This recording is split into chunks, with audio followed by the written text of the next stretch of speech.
Donald Trump fez um pronunciamento ontem à noite para acusar a China de interferir eleitoralmente nos Estados Unidos. Pequim reagiu, disse que são os americanos que agem interferindo nos assuntos internos de outros países. Vamos à reportagem. Donald Trump disse que a China obteve legalmente informações de registro eleitoral de milhões de eleitores americanos em 18 estados, como por meio de roubos de dados e atividades hacker. O republicano também acusou Pequim de ter realizado uma campanha na opinião pública americana que visaria impedi-lo de ser reeleito em 2020, quando saiu derrotado para Joe Biden, acusando a eleição de ter sido fraudada. Segundo o presidente dos Estados Unidos, documentos brutos de inteligência que estariam escondidos e que agora foram tornados públicos sustentam as acusações contra a China. A CNN constatou que as falas de Trump já haviam sido registradas em um relatório de 2021 da Comunidade de Inteligência Americana. O documento afirma, a partir da opinião da maioria da comunidade de inteligência, que a China cogitou realizar uma campanha contra Trump em 2020, mas decidiu não levá-lo adiante para não prejudicar as relações com Washington. Donald Trump aproveitou o discurso para pressionar senadores a aprovar um projeto que visa exigir mais documentos para que cidadãos americanos possam se registrar em eleições federais, o Save America Act. O voto de não cidadãos em eleições presidenciais é crime federal desde 1996. Pesquisas indicam que cerca de 10% dos cidadãos americanos com idade para votar não têm acesso imediato a documentos exigidos pelo Save America Act. A reforma eleitoral apoiada por Trump foi aprovada na Câmara, mas enfrenta resistência no Senado americano. A casa tem 53 republicanos, mas são necessários ao menos 60 votos para que a proposta avance. A pressão ocorre faltando menos de 4 meses para as eleições legislativas de meio de mandato nos Estados Unidos. E Trump disse que fraudes poderiam ocorrer nas midterms caso o Congresso não aprovasse o projeto. Antes disso, em setembro, está prevista uma visita do presidente chinês Xi Jinping a Donald Trump em Washington. Agora, com acusações de interferência eleitoral, se somando a desavenças sobre comércio e geopolítica. Hoje, como você leu esse discurso? Na minha leitura, de cabeça de repórter de política brasileira, mas é política, é um reconhecimento de uma derrota ou de uma situação muito difícil nas eleições de outubro. Mas, por favor, você é o especializado em Trump e Estados Unidos aqui. Eu acho que está correta a sua leitura, Caio. O Trump está preocupado com as eleições de meio de mandato e, claramente, esse discurso, o conteúdo do discurso não tem a menor importância. As coisas que o Donald Trump falou e colocou, as, entre aspas, evidências, isso aí são coisas requentadas e não tem absolutamente nada que indique que haja uma fraude sistemática nas eleições norte-americanas a ponto do Donald Trump ter ganho as eleições de 2020. Não há ninguém que fale sobre isso. A única pessoa que fala em si sobre isso é o próprio Donald Trump e, evidentemente, alguns de seus apoiadores mais próximos. Então, qual que é o objetivo do Donald Trump com esse discurso?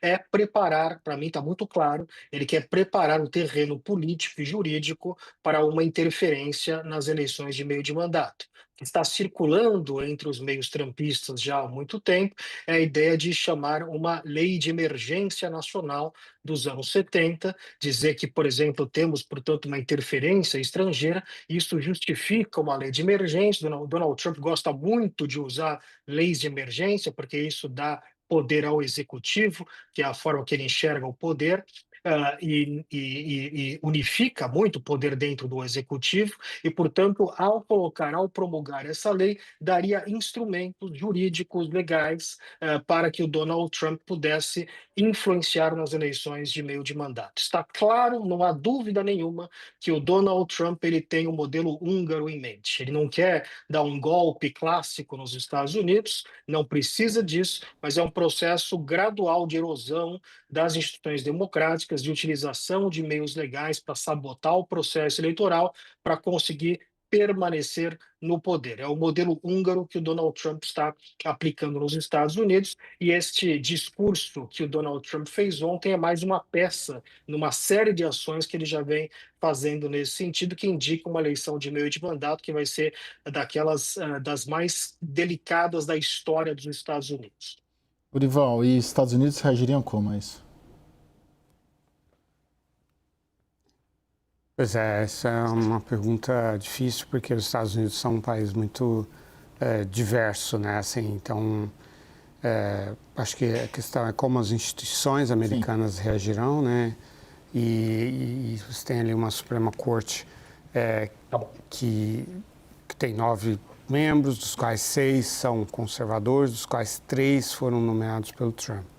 Mas eu acho que existem limites para a Suprema Corte, eu não acho que eles aceitariam um atropelo desse tamanho nas instituições, na democracia americana.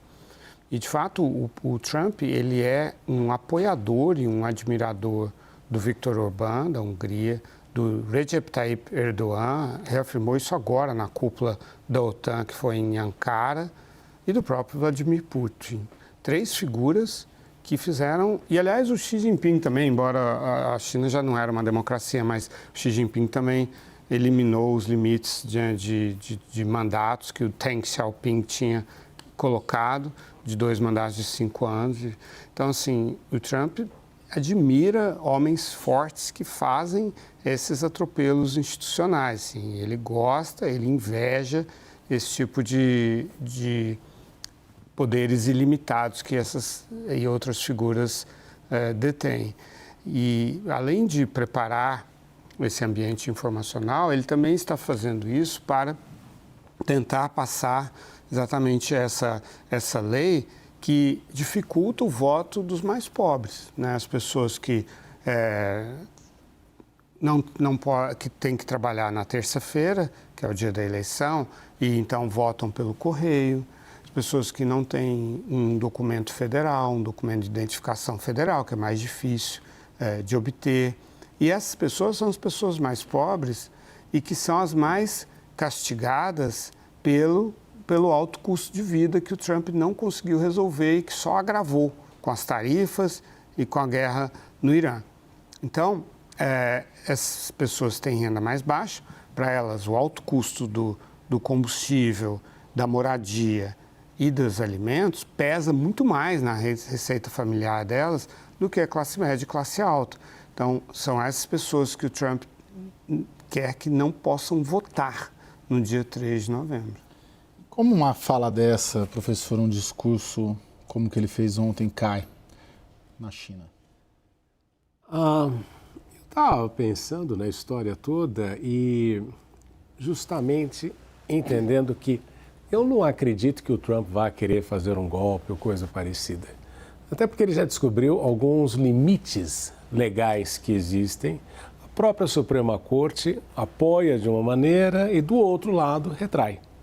Então, e nos Estados Unidos você tem 50 estados, que são 50 unidades muito independentes, e com os democratas liderando os principais e os mais populosos. Então, eu acho que qualquer tentativa de querer aí ele vai encontrar uma resistência muito grande. Mas, para mim, eu acho que é muito mais uma questão, Lorival, de reacender a base, de buscar a base com uma agenda comum. E a agenda, o repeteco da agenda, né, foi a motivação do 6 de janeiro. É uma das coisas que faz com que a população esteja ainda, o movimento MAGA, esteja a favor do Trump, mas porque ele precisa que esta base seja o seu principal elemento de ir à urna no dia da eleição. E ele tem feito um governo nesse sentido, buscando fortalecer a sua base. E veja, o apoio constante a Israel, apesar do genocídio, tem uma faixa importante do eleitorado, não somente o eleitorado sionista que você tem nos Estados Unidos, mas também o eleitorado evangélico pró-Israel, não é? Que é uma base importante. Só você vê o Mike Huckabee, que é o embaixador dos Estados Unidos, falando. Então, ele atrai esta base e ele precisa que esta base, que sentiu uma perda da agenda, quando ele se envolve no Irã, quando ele faz esse tipo de situação, esta base sente que ele está atraindo um pouco o movimento. Então, o discurso que ele faz é justamente, olha, nós temos uma agenda comum, eu já perdi no passado, eu preciso que vocês vão na urna votar. Até porque ele conseguiu uma coisa muito interessante. O Partido Democrata perdeu o trabalhador americano. perdeu o trabalhador americano. E o Trump conseguiu trazer esse trabalhador com a promessa de emprego, de reindustrialização, uma série de coisas. A China assiste isso e fala, é uma questão eleitoral doméstica dos Estados Unidos, desde que não afete a nossa relação comercial e bilateral, a gente ignora porque faz parte da política norte-americana. Agora, eu não sei se o presidente Xi vai querer fazer esta visita, até porque para o Trump seria ruim a visita do presidente Xi neste momento em que ele precisa ter um bode expiatório. Se os democratas, se os republicanos, não, se os democratas tinham os russos para culpar na eleição, o Trump quer ter os chineses para culpar nesse processo todo. Então, ele busca essa motivação para criar o inimigo externo, e todo mundo tem sempre um inimigo externo, o americano gosta muito do inimigo externo como uma forma de competir.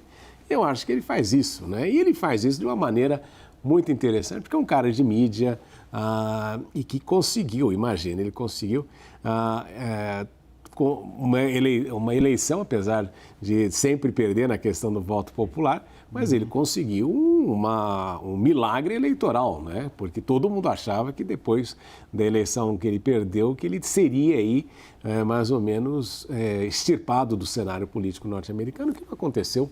Então, eu acho que é mais uma busca de tentar fazer com que esse movimento MAGA assuma uma vida nova do que querer aí efetivamente um golpe.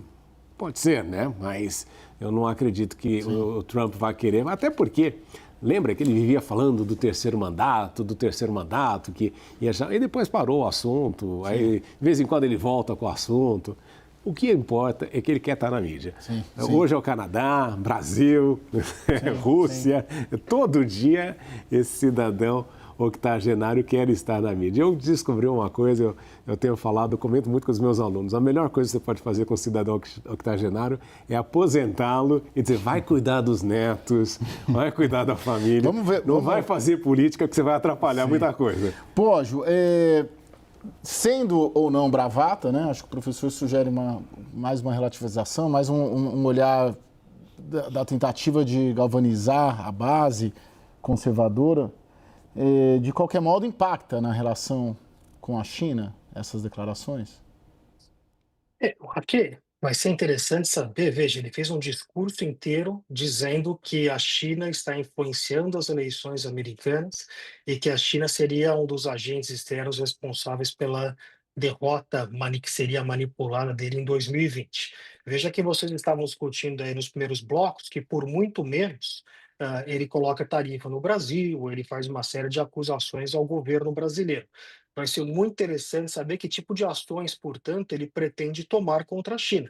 Vai ser muito estranho ele fazer um discurso desse, chamar uma rede nacional, fazer um pronunciamento à nação, acusando uma potência estrangeira de interferir nas eleições americanas e depois não tomar nenhum tipo de ação e receber o Xi Jinping na Casa Branca como se nada tivesse acontecido. Então vamos ter que acompanhar que tipo de ação vai ser tomada. Mais do que isso, ele acusou no discurso dele o chamado deep state, né, o estado profundo, ou seja, ele precisa arrumar algum tipo de explicação por que justamente as eleições de 2020 é que foram fraudadas quando ele era o presidente. As eleições de 2016 que ele ganhou, quando ele não era presidente. As eleições de 2024 que ele ganhou, quando ele não era o presidente. Essas eleições não foram fraudadas, então, portanto, apenas a eleição da qual ele já era presidente há 4 anos foi fraudada. É um discurso que tem aí muitos buracos. Então, ele precisa achar esse tipo de justificativa. E se tem esse estado profundo, esse deep state, essas pessoas que esconderam dele, é importante que você saiba quem são essas pessoas e saber que tipo de indiciamento essas pessoas vão sofrer. Se a gente começar a não ver nada disso, vai ficar cada vez mais claro que o discurso é exatamente apenas no campo da bravata e no campo de tentar alcançar algum tipo de objetivo político. Eu entendo, eu concordo que um dos objetivos desse discurso é desviar a atenção de temas como a guerra do Irã, de temas como a economia, de temas que são impopulares e ruins para o Donald Trump, que neste momento sofre uma impopularidade muito grande, que nesse momento é muito mal avaliado nesses dois temas em especial. Ele é mal avaliado como um todo, mas ele é principalmente mal avaliado na questão da guerra do Irã e na questão da economia. Então, um dos objetivos desse discurso, eu costumo dizer que são 4 objetivos: é minar a confiança nas eleições, é preparar o terreno para algum tipo de ação nas eleições de meio de mandato. Vamos ver a ação do governo americano nas eleições de meio de mandato. O secretário de Segurança Doméstica hoje mesmo já deu declaração dizendo que vai colocar algumas questões de segurança e vai obrigar os estados a agirem dessa forma. É tentar federalizar, dar mais poder. Essa é a terceira questão: dar mais poder para o governo federal. E a quarta é desviar a atenção de temas que não são tão importantes e talvez mobilizar, como disse o Marcos Vinícius, a base do movimento MAGA, né? Mas me parece que ele quis atingir mais do que um objetivo com esse discurso. Agora, Lorival, se ele ganha internamente, né, galvanizando, movimentando ali, ele dificulta um pouco a relação com a China. Isso não tem um preço alto também? A disputa com a China é algo dado, né? Já é uma disputa real e ele já fez isso durante a pandemia, né? Ele até zombava da China, chamava a Covid de King Flu, né? Vírus chinês. É o Kung Flu, que foi proposital, que a China que fez isso, né? Como se fosse uma arma biológica, que foi uma ofensa profunda num momento delicadíssimo que a China estava vivendo, né? E tinha acabado de fazer um acordo comercial com a China, vivia elogiando o Xi Jinping, mas veio a Covid e ele precisou encontrar uma ameaça externa, um inimigo externo para tentar galvanizar. Não deu certo, ele perdeu a eleição, né? Mas ele está desesperado porque ele entrou numa armadilha lá no Estreito de Hormuz, da qual ele não consegue sair. Ele está cedendo soberania do Estreito de Hormuz para o Irã. A alternativa é desembarcar tropas. Sim. Agora, professor, eu fico com a impressão, olhando de longe, que para a China, para Xi Jinping, interessa um personagem como Trump no comando dos Estados Unidos, porque o Trump, todas as medidas acabam fortalecendo indiretamente a China. Essa é a percepção que a China, o Estado chinês tem do Trump? É bom ele ficar lá? Bom se reeleger? Porque... Você sabe que o Trump é chamado na China de o construtor da nação. Verdade, porque todas as vezes que ele faz uma medida dessas, ele ajuda a China. Né? Porque se você pensar... Outro dia eu falei para um grupo de alunos meus, falei, faz uma pesquisa no ChatGPT e pergunta para o ChatGPT quem é o maior estadista da atualidade. Impressionantemente, aparece Xi Jinping na lista. No ChatGPT, o Trump não aparece lá em 5º lugar ou coisa parecida. Então, toda essa movimentação faz com que a China consiga um destaque internacional. E eles conseguiram evoluir uma série de coisas. No relacionamento com a África, não há para ninguém. Os chineses têm um relacionamento com os africanos como ninguém tem hoje em dia. Com a América Latina, é só você observar o que aconteceu. Claro que nós estamos no pêndulo da história da América Latina, estamos indo para a direita e daqui a pouco volta para a esquerda, aí tem Primavera Azul, depois Onda Rosa, e a América Latina é assim há muitas décadas, né? Então a gente não pode ficar assim, nossa, isso está acontecendo, faz parte do processo. Então, a grande realidade é que os chineses olham para o Trump, falam, ele ajuda a gente toda vez que ele toma esse tipo de medida e é, de fato, um grande perdedor. Né? Um perdedor ruim, não é? Um perdedor da campanha eleitoral que ele não se conforma com o fato de ter perdido para aquilo que um amigo meu, que é jornalista nos Estados Unidos, cunhou de o Biden. Né? Obama com o Biden. Juntou os dois, o Trump tem pesadelos.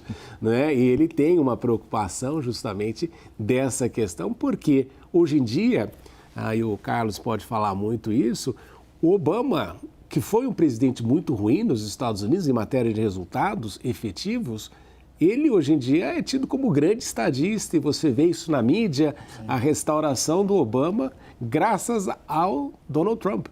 Né? O Biden, coitado, já está velho, não consegue fazer muita coisa, não tem o que fazer ali. Mas o Obama tem ressuscitado nas redes sociais de uma maneira que ficou impressionado até com a abertura da livraria, da biblioteca dele, coisa parecida.